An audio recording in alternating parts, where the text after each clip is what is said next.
Part 3. If that involves driving them for 25 minutes in the morning or even putting them on 2 buses to get them there, they will do that.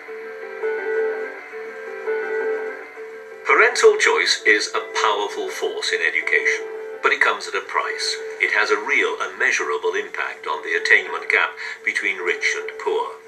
Take, for example, what happens when the middle classes decide to vote with their feet.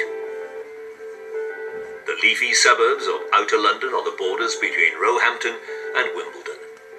Middle-class territory. But stand in the morning as I did at the school gate of John Paul II High School, the local secondary, and you'll see only a tiny number of the children arriving on foot from the local area. Most come on buses, shipped in from the poorest parts of other bits of London.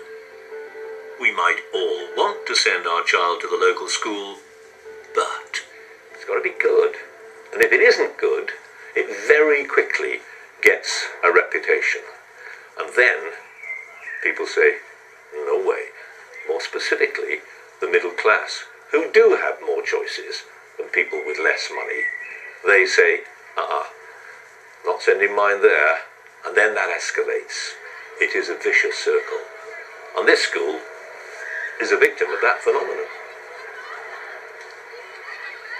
the head teacher, Edward Conway, inherited a school with a history of failure.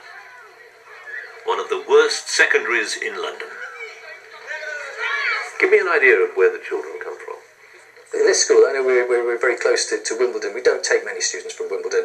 Most of our students would come from Stockwell, Balham, Clapham, The Brixton. poorer areas. Yeah, absolutely. It doesn't seem quite right, does it, that a school like this should be treated effectively as a kind of dump school where children from the most deprived areas are simply bussed in and dumped here.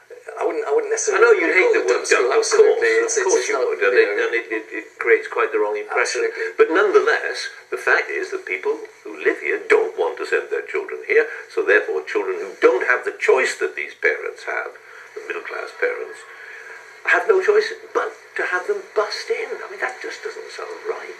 I think that a lot of our students would not possibly have this as a first choice school. The key factor in all of that is that you have to have the results as well to go with it, because parents, we know, look and measure schools on results, and if you haven't got the results that maybe other neighbouring schools might have, then obviously they're going to make their choices elsewhere. So for us, that's absolute reality. And the results were simply not good enough. Plenty of students will tell you why, and they should know.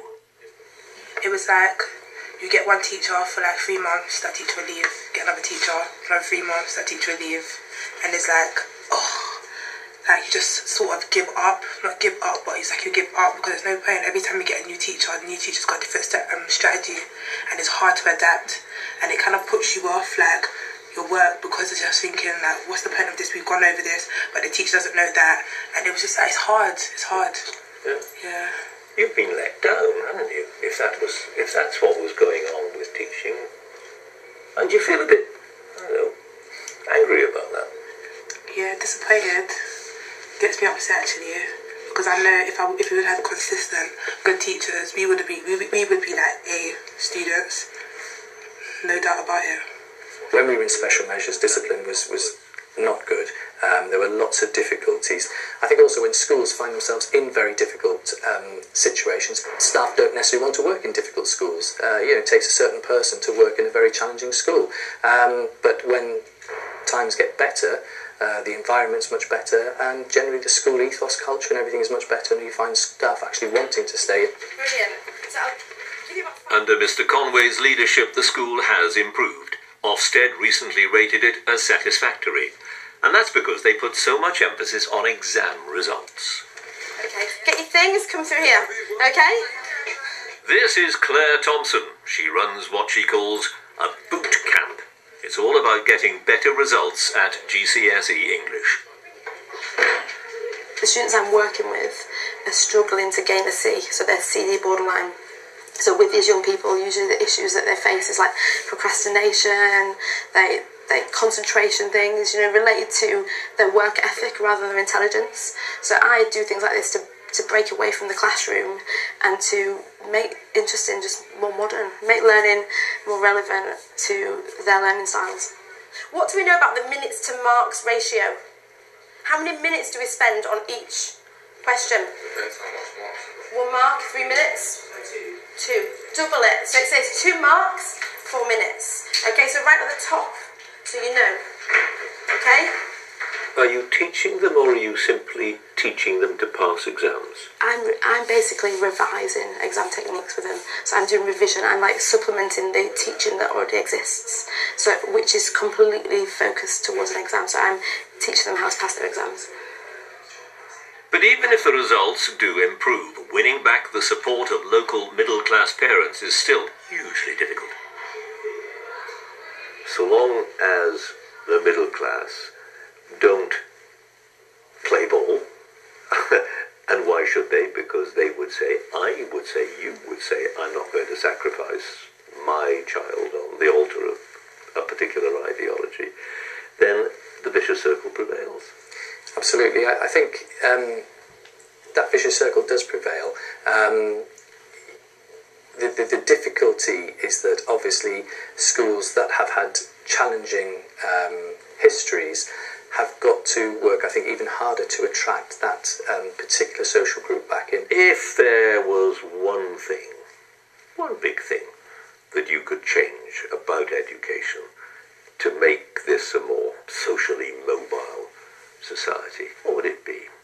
It's trying to make sure that we create an equal playing field for all young people coming through, so that it doesn't matter where you go to school, it doesn't matter what part of the country you're living in, what part of the city you're living in, you know you're going to get the best deal at the school that you're going to go to.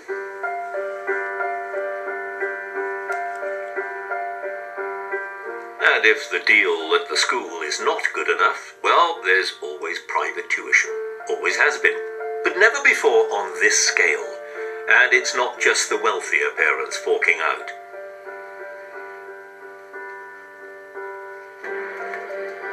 Claude Austin is not well off, far from it. And, like most parents, he wants his son Luke to do better than he's done with his life. So, he's employing a private tutor.